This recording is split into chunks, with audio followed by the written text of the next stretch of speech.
निकात हैं जिसका मैं जिक्र कर रहा था। एक तो उन्होंने कहा कि जो अपीलें थी वो गैर मौसर नहीं हुई, सियासी जमातों की अपीलें वहां पे पड़ी हुई हैं। दूसरा, उन्होंने पेशावर हाई कोर्ट के फैसले का जिक्र किया आज अपनी तफसीली प्रेस कॉन्फ्रेंस में।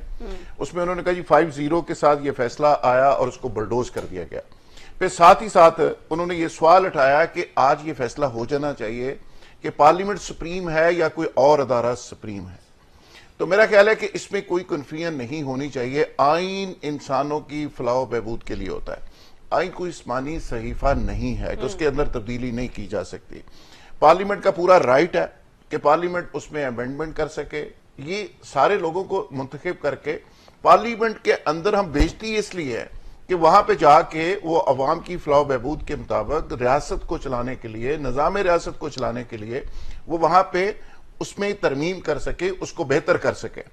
लेकिन बदकिस्मती देखें कि गुड टू सी यू का सिलसिला बंद ही नहीं हो रहा। वहां पे हो ये रहा है कि 8 जजेस हूं या 10 जजेस हूं।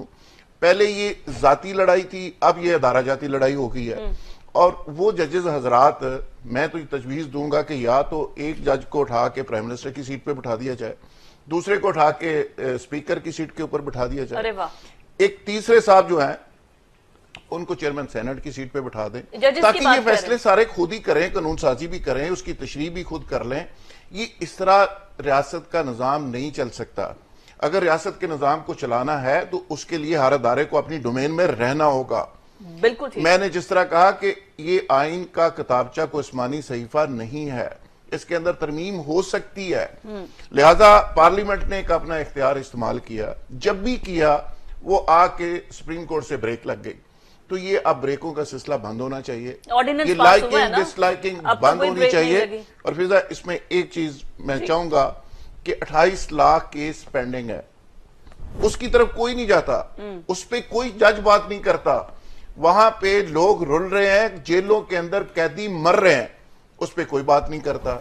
और बात हमने क्या करनी है कि हमने तो पार्लियामेंट को कोसना है और पार्लियामेंट को आगे बढ़ने नहीं देना, लेजिस्लेशन होने नहीं देनी। जो लेजिस्लेशन हो के आएगी उसको ब्रेक लगानी है। बिल्कुल ठीक है राज साहब, आपका पॉइंट